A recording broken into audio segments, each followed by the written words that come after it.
तो सतीश जी, आज आप कहाँ हासिम पहुँचे हुए हैं और इनका मेन उद्देश्य है जो कि हरियाणा के अंदर जो भी सिविल हॉस्पिटल हैं उनके अंदर जो भी कमियां पूरी हैं, कम है, उनको पूरा करने के लिए आपने कहाँ ये आपका जो कि मांग पत्र है या इसके आप पर धरना प्रदर्शन कर रहे हैं, तो कहाँ है आपका ये और क्या क्या हुआ आपका इसमें?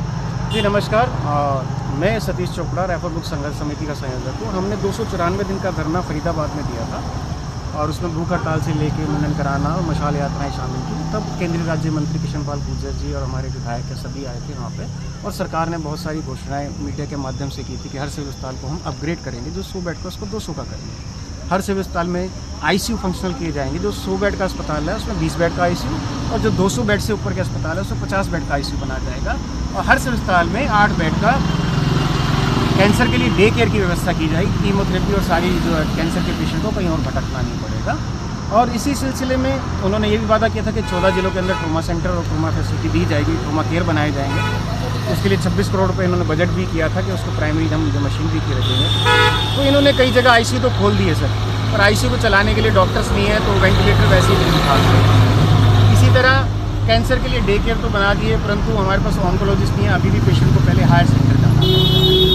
और आज हमारी यात्रा को 14वां दिन हो गया। 1 जून को हमने फरीदाबाद से शुरू की थी कि हम सारे हरियाणा में साइकिल द्वारा जाएं, वहाँ के सिविल अस्पतालों के अंदर जो कमी है उसको नोट डाउन करें। अंतिम पड़ाव हमारा जो है पंचकूला रहेगा।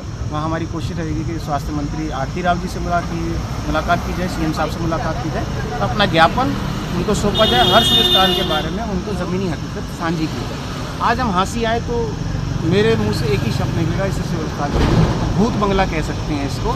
यहाँ रात को हमने देखा लाइट की उसकी व्यवस्था तक नहीं थी, अंदर जाने में डर लग रहा था। सारा खंडर बनी हुई है बिल्डिंग, आईसीयू यहाँ नहीं है, ओटी यहाँ फंक्शनल नहीं है, रेनोवेशन का काम हो रहा, ओटी बंद पड़ी हुई है। आप देखें बच्चे के लिए एनआईसीयू तो बता रहे थे हैं, एसएनसीयू और जो बच्चों के लिए वेंटिलेटर की व्यवस्था होती है वो भी नहीं है यहाँ पे।